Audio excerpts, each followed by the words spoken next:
I think another thing too is that, we have a marriage coach and our kids know about it. They know we meet with a marriage coach every other week. Yep. And, some people are like, well, you have a marriage coach? They must like look at it like, gosh, what's so wrong in your marriage? I'm like, no, what we're doing is trying to safeguard against things getting really wrong in our marriage.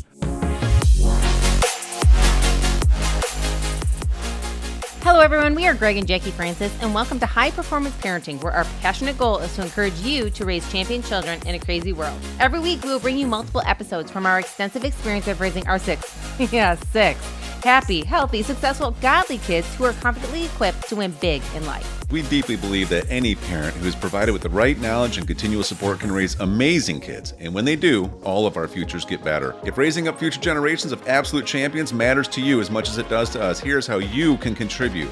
Like and share this podcast with everyone you know. And together, let's embrace this journey of raising champion kids in a crazy world.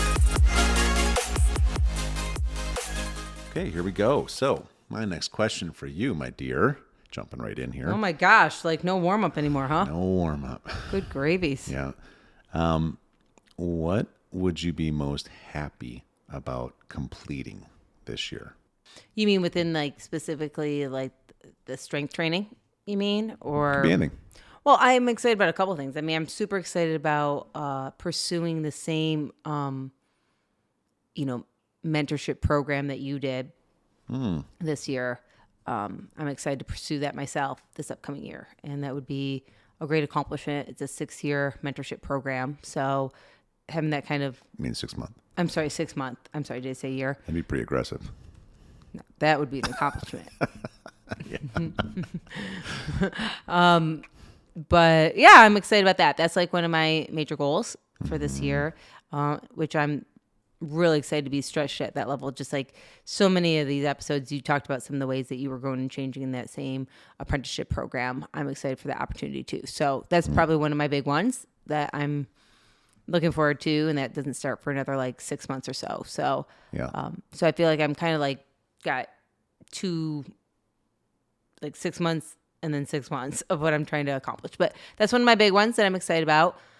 And then again, like we were talking about in the last one or whatever, some of the strength training and learning that aspect of it. I'm really excited about that. And I'm excited about also, really moving forward in some of our business goals. We have a bunch of good opportunities this year to move businesses forward, and breaking that down, I can just see we're starting now is going to take a lot of work, effective work, to have those goals accomplished. So that's going to be at least a year or so of really pursuing that. So I'm excited. I'm really excited about some of those business goals also. Yeah, we got some good stretch goals this year for things that we want to do that we've talked about doing in the past. And I feel like God's lined up the right people. So now it's really just execution versus trying to find the right people that can help us with the areas that we need help with. And whether it's marketing or, just putting some of the stuff together. But, it's the same with me. Of course, the health thing is one, but I feel like I'm going to knock that thing out and then get into a good rhythm within 12 weeks. Like that's my goal, is to start strong and then be able to just kind of have a routine. So once that first 12 weeks is going to be the change period. And then after that, it's going to be like settle in, and it's just kind of a way of life now. But the other one though is actually getting our Redwood program called the Alignment for Increase going, which is going to be basically a version of coaching that, we do individual coaching right now. Our calendar is actually jammed full with people. It's wait list time now. And, but we want to be able to offer like a version of some of the key components that we have taught and that we teach that I think really can be game changers for more of the masses of people. And we're going to put that together and be able to market that to those that have interest, and even do some group sessions, Q&A sessions with people, so we can interact and really build a community around people who not only want to create purposeful wealth, but they want to have strategic family success. And, let's just face it, like, if you really study the Word of God, I was reading today about this, how things really start flowing right in your life when, of course, you are prioritizing that your personal relationship with God, Next is really focusing on having a strong, deeply connected marriage. After that, really making sure that you are leading and equipping your household as an absolute priority. Then you start working on all your business endeavors, etc. And today's world, that's not taught. In fact, that's kind of looked down upon sometimes, or people just have been convinced that you can't do all of those things, where you're going to have to give up one or two of these categories in order to have the financial success, etc. But the reality is, and you and I, we have learned this, man, like legit learned this from experience. It's that the more that we put you and me first, the more we put our kids first, it's like the more capacity we have to be successful in all of our financial endeavors. Would you agree? Yes. There's such a misunderstanding out there in today's world that you can't have the success maybe in your faith life, plus your family life, plus your financial life and business life, and in your friendships. Otherwise, you can only pick one, maybe two of those. And then you're just supposed to be happy with it. Mm-hmm. And nobody's supposed to complain. Nobody's supposed to question it. Nobody's supposed to want to change it. You're supposed to just take it. And I will just say from our own personal experience of not only ourselves, but helping many others, that you can have all of it, but it does take planning. And it takes some strategic planning with the right kind of people that can effectively help you. And if you don't have the right people that have your best interest in all areas, it can get really confusing really quick. And you can get off track pretty quick. And even in our personal life, we realized that, when we didn't make the right priorities, and really put as much time into it as that we needed to, we started failing in areas. And those failures, some of them, have led us to the point where it's a pain point for not only us, but others to help others. We really feel so led that we have seen the success when we really help get things aligned, that people thrive in all areas of their life. Mm-hmm. Their families are happier. Their marriage is happier. Actually, their finances and businesses are thriving. And then on top of that, their faith life is moving to a whole new level. And so we're really passionate about it. I mean, when we talk about some business goals this year, that is like a passion place for us, is helping families along with their faith and business to really thrive. Mm-hmm. Yeah, it's like, I don't know, it's just it's the anointing God's put on our life and the experiences that back it up now, right? And the results. It's just, how many times, you and I, we have so much confidence in this new program we're going to create just because of so many results we've seen with so many different people. And the peace and the joy and the happiness and also the effectiveness. Like everybody, it's so fun watching people get wealthier because they just put their priorities in the right check, but then got good at it. It's one thing to say, I'm going to put my spouse first, my marriage first. Okay, but how? Like, what are your strategies? And how are you going to do it within your world right now? With all the businesses you're doing, or all the high pressure jobs you're working, or all the different moving parts you have. How? What are your strategies? I think it's a great intention, but do you know how to do it? And if you don't, then you're probably going to try something randomly, and then you're going to go backwards, and you're going to do what we've seen a lot of people do, slip back into what your comfort zone is, which is burying yourself back in work. That's the only thing you actually feel like you're good at. Or right? Bury yourself in your kids. Or your kids. I've seen that so many times too, mm-hmm. Where maybe, it's not business necessarily, but it's kids. Oh, we'll put us first later in life. We'll put us first when, the kids are at this age, or they moved out of the house, or, blank happens. And I will tell you again, it's not a good path to be on. You really need to put yourself first now so that you actually can be the best parent to your kids. Most people think, well, my kids know how much I love them because they see all the things I do for them. But I will tell you, some of the best ways our kids know that we love them is the way we love each other. That's the key to the whole thing. And they don't expect parents to be perfect, by the way. I want to remind you over and over again. Greg walked in today and I'm laughing with the kids and laughing in the house. I thought people were over. You guys were all laughing so much. I thought that there was company over and you guys were giggling about stuff. And it was just you and the kids. Yeah, it was me and the girls, actually. You and Bruce had just gotten back. And so it was funny because they were telling me how they had gotten in an argument with each other. And they were telling me all these stories about argument stuff. And they're laughing about it. So it's not like these were but they're how they fight. And do they fight emotionally? Do they fight logically? Do they fight? Dad said that I fight. I'm like, oh, Dad said that, huh? And they're like, how about you? How do you fight? I'm like, you mean with Dad? And what was Abbie saying? She was saying how she was trying to logically explain how she's like, I'm not going to do this emotionally. I'm going to do it logically. I'm trying to logically explain exactly how I feel. And Bella's like, that's not logical. And I'm like, I don't know what your dad's teaching you, but she is trying there. And so literally they're like, yeah, like with you and dad, are you emotional or are you logical? I'm like, I'm very logical. The dad's wrong. Like, he is wrong, and I let him know it, and there's not much more that you can argue with. And they're like, well, dad says that you fight emotional. I'm like, of course he does. And I'm like, and what does he fight? Let me guess, logically. And they're like, yeah, that's what he said. I'm like, go figure. And they're like laughing at him because they're like, you remember that one time you fought? And I'm like, one time? You know, I'm like giggling. They're like, yeah, that one time. And you guys were going back and forth. We could hear you. Look into my eyes. Do you hear what I'm saying? I'm like, see, that was the logical part, right?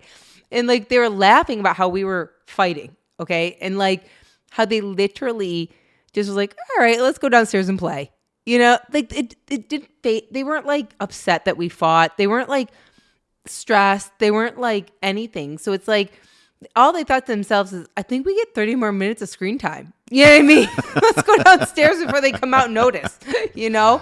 But it's like, literally, I thought to myself, I'm like, see, just like our kids, you know, need to feel healthy and able to voice themselves, and they get in arguments sometimes. That's what happens to us. I don't know if I think it's healthy all the time, but like, we voice ourselves pretty well about what's going on in our life. Nobody expects us to be perfect in any arena, is what I'm trying to express. You know what I mean? Is that if your faith life is not perfect right now, nobody expects it to be perfect. But there is some good strategies to get on track to make it better. Yeah. If your marriage is not thriving in a healthy area, there are areas that, you know, you could get back on track with. If maybe your business or your finances is not in the healthy place right now, then there are areas that you could help. Maybe your friendships outside of all that need some help. I don't know, you know? So it's like, whatever it may be, nobody wants anybody to be perfect because we know we're not. But there are some better strategies, because if not, we naturally go back to what we always did, and what we always did might not really be working. Yeah. So it's super important to realize that. Yeah, super good. You know, we could do a whole 10 episodes, I think, on fighting and only all that. 10, huh? Yeah. Well, depends how many examples we want to give. Yeah. Well, we don't want to lose all credibility. I mean, I have a list in my phone. Of course you do, of what I've done wrong. So you can throw it in my face. I got you. Well, just in case. But no, but that's really, unhealthy, just so you know. But really, though, it's kind of interesting because, you know, the house we're in here now in Boise, I don't know how the vent system works, but you can hear almost everything in every room all the time. So there's no, you know, going to a certain, I mean, you can come up my office, I guess, and we can blow the doors off this thing, and the kids, you know, don't really hear much, but they're good about it. And I think it's, you know, from over time with us, you know, one, we've always been super consistent, not only with them, but with each other, and with us between them between each other, teaching them what real forgiveness looks like, and how once you say you're sorry, we restore the standard. And they've seen that demonstrated so many times. We've challenged them and pushed them to make sure they do that. And it doesn't just happen. You don't just have the conversation once. You have to keep going and keep doing it. But they've seen it, and there's so much security in that. I mean, I feel like we talk about this sometimes to couples or parents, and they're kind of like, oh, that's a great idea. And I'm just like, you better start. You need to start. Like, you don't even realize that you don't do this. Mm-hmm. You don't realize how much grudges you hold. You don't realize how much score you keep. And you need to stop. You mean like your list on your phone? Huh? Wow. You don't know. You're pretty hung up on the list. You don't know. She's going to be looking through my phone later. Oh, man, I'm going to get you good. I'm going to title a few tabs on there. Say JN's time she was wrong or something like that. And then I'll have like some dad jokes or something in there. And you'll giggle the whole time. But anyways, and then, you know, the other side is we've had some kids before when we've gotten fights come up, and, you know, kind of like, you guys okay? You know, the next day or so. Sure. And what do we always tell them? Of course, forgiven and forgotten. But Day and I, well, we're not usually we're not always at the point where it's been forgiven. I've forgiven you, but you have your list going. That's not true. You have your list going. I don't have a list. No, but normally when they ask me, because they typically ask me and not you. Well, they already know I've forgiven you. Yeah, they're not sure. That's the thing. Typically, you know, I just tell them, I said, yeah, you know what, Dad and I had a disagreement. You know what I mean? Like we didn't see eye to eye. And truth is, you know, I didn't like what he was saying. He didn't like what I was saying. And we disagreed about it. But you know, it's going to be okay. We got to walk through it. We got to talk about it. Everything's going to be okay. I'm like, we just need a little bit of time. And I just remind them usually, I'm like, you know, like when you get mad at your sister or your brother, like, it's not like you stop loving them or stop caring about them. It's just that you're really mad and you're really hurt, you know, and I'm hurt right now, or Dad's hurt right now. And we're expressing it in anger. And, you know, right now we got stuff to walk through and talk about, but it's going to be fine. And they're always like, all right. Yeah. And I'm like, so it's all good. Like everything's fine. Just Dad and I did not see eye to eye last night. Yeah. And they're like, you know, we heard you. I think another thing too is that, you know, we have a marriage coach. Yes. And our kids know about it.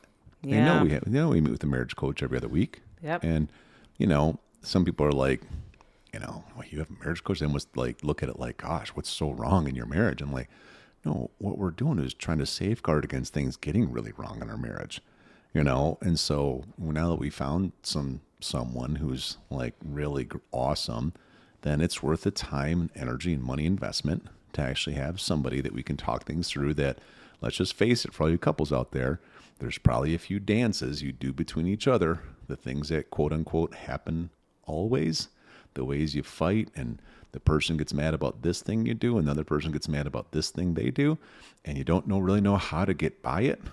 Man, that's when you need somebody else with an unemotional perspective to be able to peek under your hood and be able to help you communicate these things, because when you're so emotional, it's hard. But anyways, the point was, it's really helpful to have that there too. So there's all these different factors.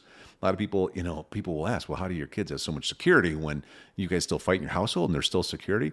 Yeah, but think about all these different components we bring to the table that, you know, it doesn't just happen. Like we've put a lot of proactive energy and effort into it, right? Correct. So, yeah. Anyways. Yeah. That's good good stuff. So stop looking at my phone. Actually, I don't care. I love you, all right? Jeez. Give me a little stink eye over there. All right, on to the next episode. Hey, everyone. Thanks for listening, and thanks for your love and support. We hope that today's episode added tremendous value to you and your family. It would mean so much to us if you would partner with us on our mission of helping parents around the globe raise champion children in this crazy world. To do so, simply take a moment to like and share this podcast with everyone in your network. See you next time.